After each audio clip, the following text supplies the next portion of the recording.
and let me use it for storage, and if any future purpose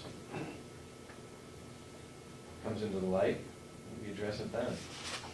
Okay. Anybody got any public input regarding that? Yes, Mr. Holly. Looking at the numbers that you put together, I mean, essentially that's investing $4.50 a square foot to end up with nothing. We currently own the building and it's been paid for over 20 years.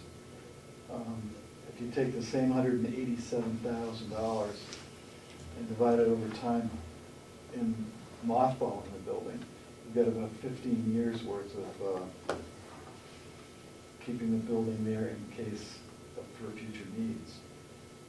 And even if you were to, and I don't know where McCarthy comes up with millions of dollars, because I don't think that was ever mentioned, but even if you were to invest $500,000, which is a number that did come up, you own the space for $20 a square foot. I don't know that there's any commercial space anywhere that you can build or own for $20 a square No. foot.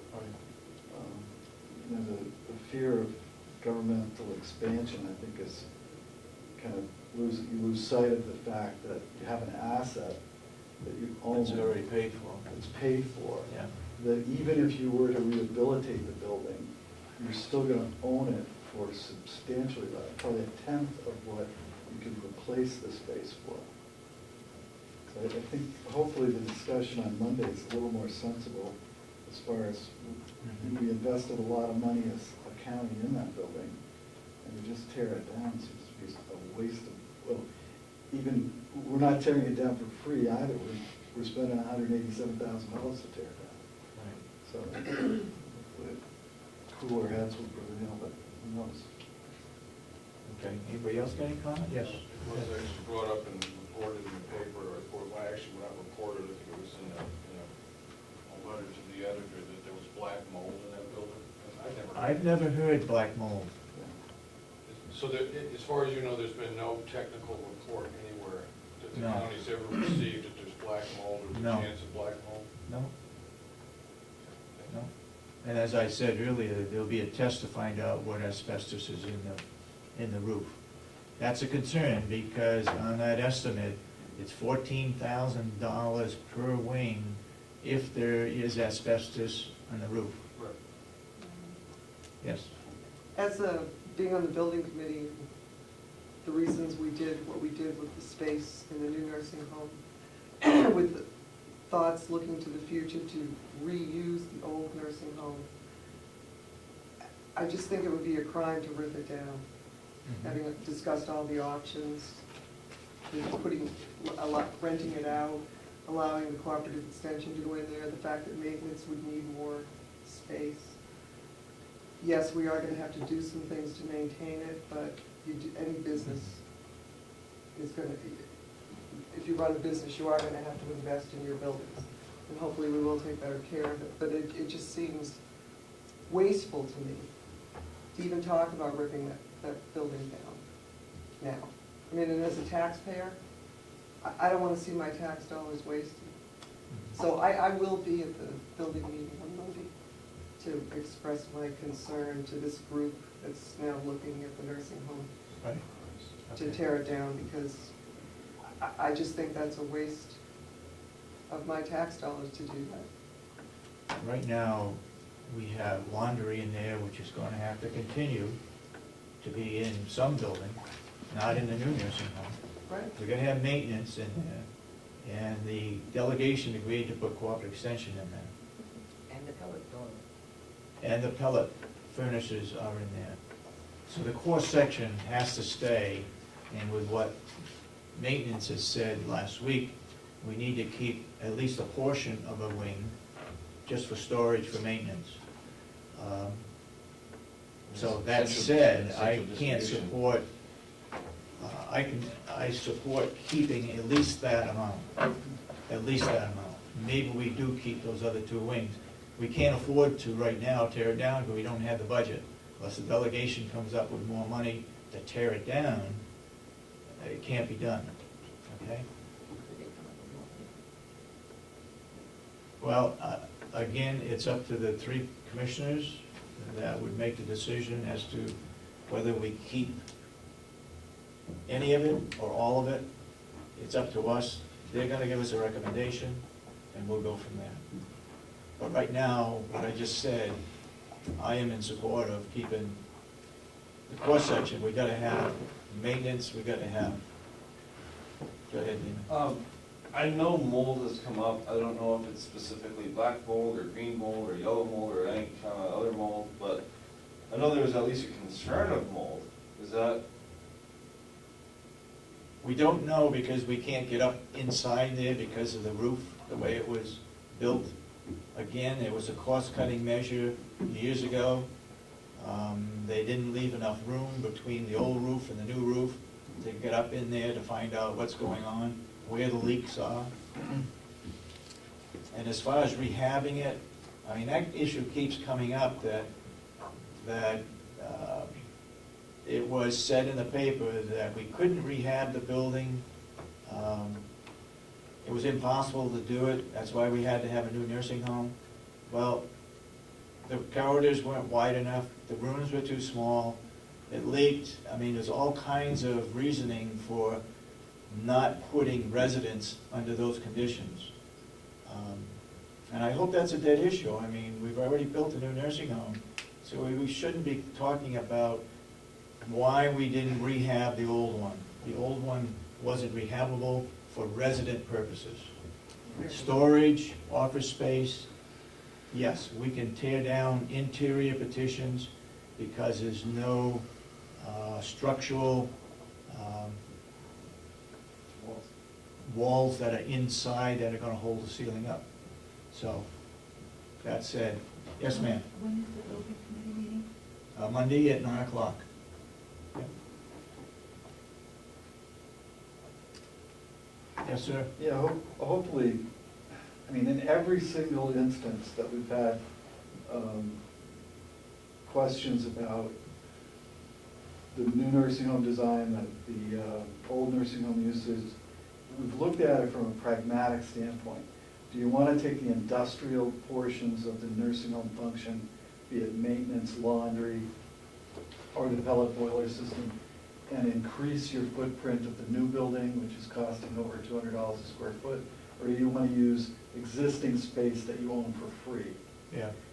And once again, today, we learned that, you know, we could have as much as a 42% fuel savings by putting the pellet boiler in place that we discussed. We looked at each and every one of those parts of county function, the actual operation, from a pragmatic standpoint and not a political standpoint. And hopefully, I think the people who are in favor of tearing the nursing home down should be made to establish categorically and with dollars and cents the reason behind their wanting to tear it down. I mean, we get a lot of hyperbole and a lot of opinion, but every single time that we've come up with a program, or in the past come up with a program, and I'm sure in this particular case, we can also establish monetarily and fiscally why it makes good sense to have a part of that or a portion of that building rehabilitated.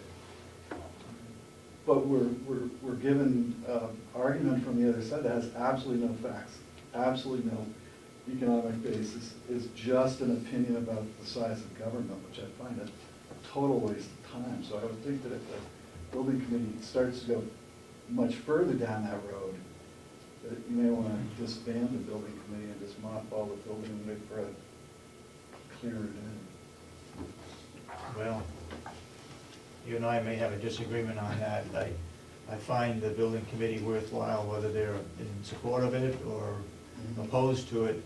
It always comes up with different ideas and would help me at least decide which way to go. I like to see both sides of the issue.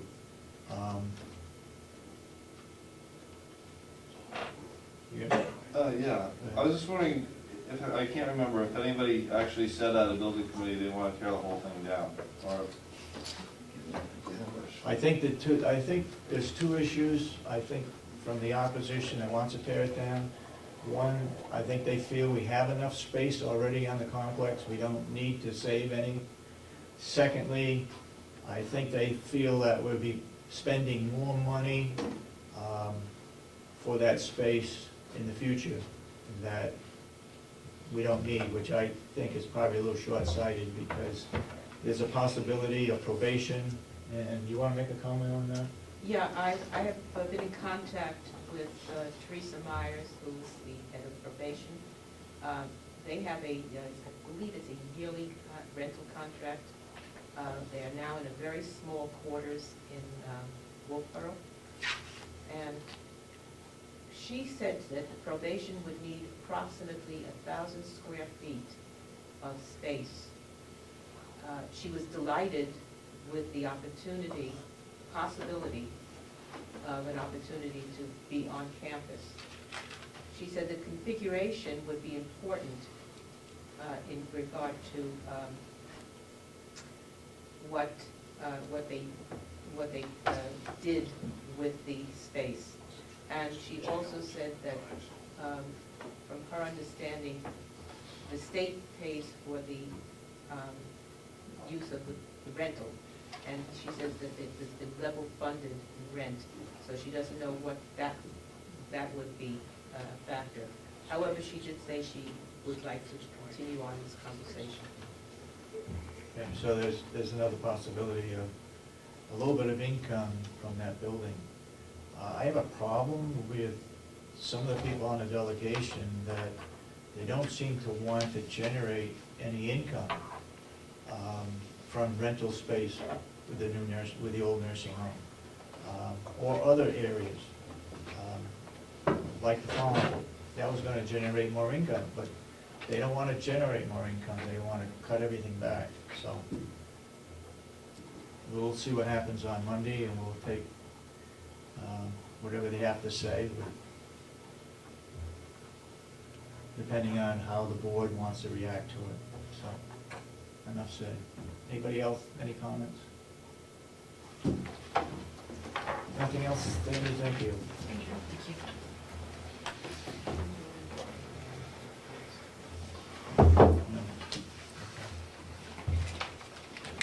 No. Do the commissioners have any reports to give? I would just quickly, because we've gone so over time here, I just quickly say that on Thursday I attended a Primex conference in Whitefield, and the portion that I went to had to do with health insurance. A lot of things came out, but basically what they are proposing is to come and educate our people on just what kinds of products are out there, how they can benefit by new ideas in healthcare products. But I think mostly it would be absolutely essential or good policy to have them come and have open classes, for example, of what is available, and also how much it costs and how much of the benefits they reap. That is, those who have health insurance with the county, how much benefit they reap with their insurance policy as it is, and how much they could benefit as well from different types of policies. So I think that would be very beneficial, and I would certainly like to have them, but I would also ask a number of things. First, they stop talking so fast, and second, that they don't use acronyms so that people could actually understand what they were talking about. But beyond that, it's a good idea. Okay, anything else you want to report on? Ashley, you got anything to comment? Yeah, I went 2 weeks ago to the New Hampshire Association of Counties. I forgot to mention it last week. And last Thursday, I also attended a Primex meeting. It was about rightful termination. They were just talking about their experiences and court cases about rightful termination. Okay. And Robin, we have a session or program with union people with Primex.